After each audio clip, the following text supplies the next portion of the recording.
Patayin ko na kayo. Klaro yan. Hindi ba klaro? O, di sabihin mo sa human rights. Sisirain mo ang buhay ng tao.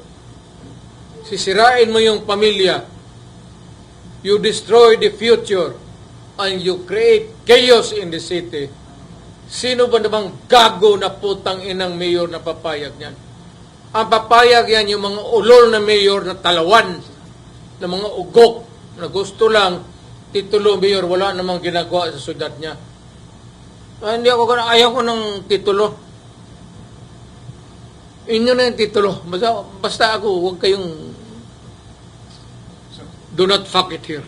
Go somewhere else. So if you will be the mayor, Isali kita. ang mga drug rehabilitation mayor, dili na kinanglan.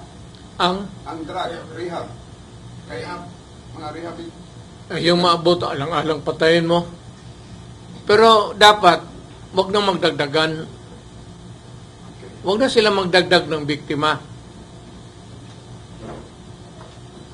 Ngayon,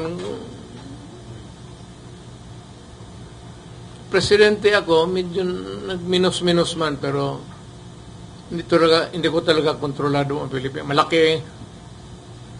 At saka may kanya-kanyang kingpin. May mga kingdom, may mga politiko. Hindi kagaya dito, kung mayor ka, tawagan mo lang pulis. Putang ina, trabahuin ninyo yan. Kasi ayaw kong... Mayor comment. Kay Mayor Mabilog sa Iloilo is now in the country. Bumalik na at siguro tatagpo. What can you say about it? It's no longer wala na akong power maghabol sa kanya. Nung presidente ako, patay na. hindi ko man siya naabutan. Ngayon bumalik siya na hindi na ako presidente. Hindi na rin ako makialam. Kasi wala na akong power. At bakit pa yung problema na ng presidente yan.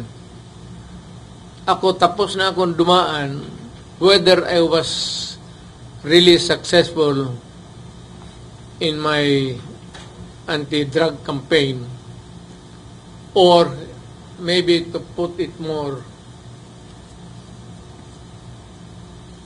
kung may